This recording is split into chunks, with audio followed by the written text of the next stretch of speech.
chapter 11.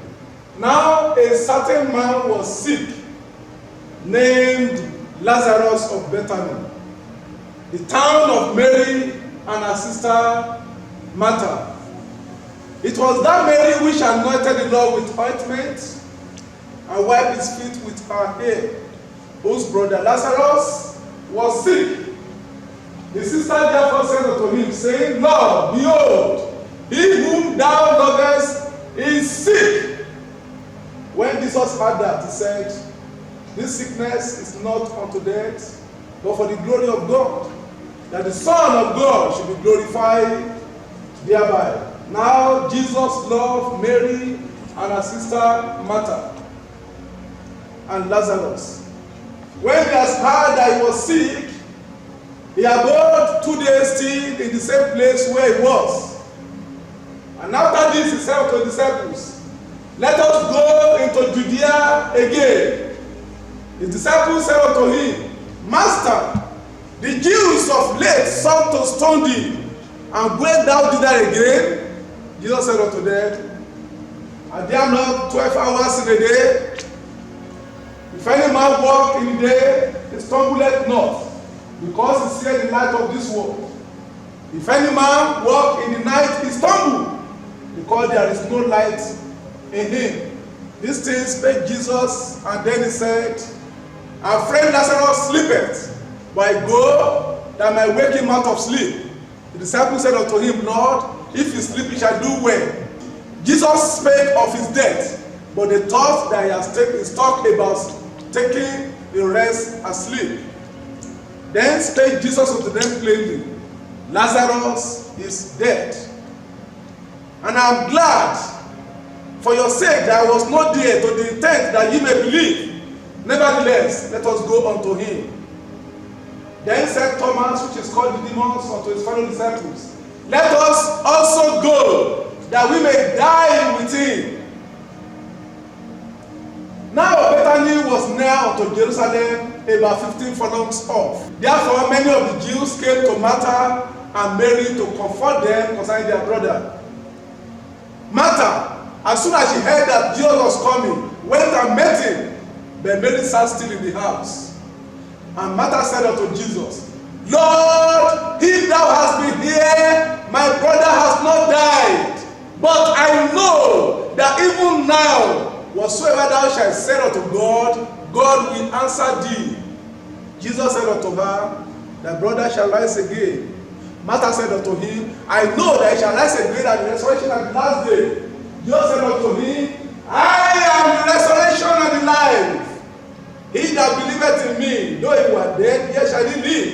And he that liveth and believeth in me shall never die. Believeth thou this? He said unto him, yea, Lord, I believe that thou art the Christ, the Son of God. And when he had thus said, she went to call Mary her sister secretly, and said unto her, the master is come, and calleth for thee. And Mary, as soon as he heard that, rose up quickly and went and met him. Now Jesus was not yet come to town, but was still at the same place where Martha met him. The Jews therefore that were with her in the house and comforting her, when they saw that Mary rose up hastily and went out, followed her, saying, she went to the grave to weep. Then Mary, when she came to where Jesus was and saw him, she fell at his feet and said unto him, Lord, if thou hast been here, my brother has not died.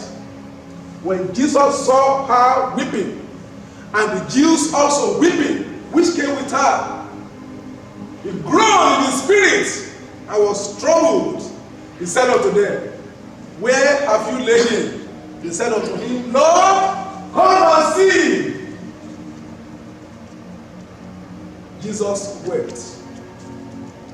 The Jews therefore said unto him, behold, how he loved him.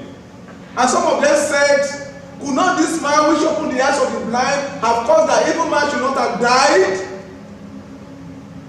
Jesus again, groaning himself, cometh unto the grave. It was a cave, and a stone laid upon it. Jesus said unto them, take ye away the stone.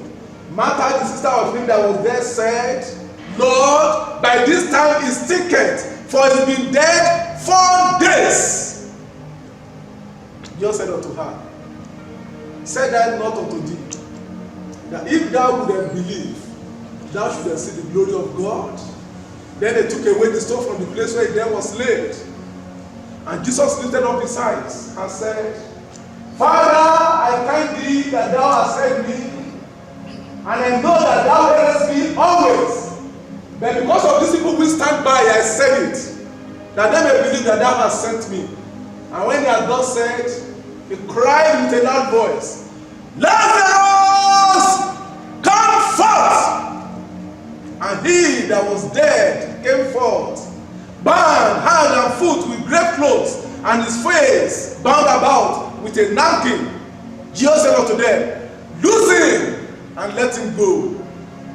And many of the Jews which came to with Mary and saw this miracle believed, but some of them went their way and told the Pharisees what things Jesus has done. Then gathered the chief priests and the Pharisees a council, and they said, What do we? Behold, this man doeth many miracles, and if he let me alone, all men will believe on him, and the Romans will come and take away both our place and nation.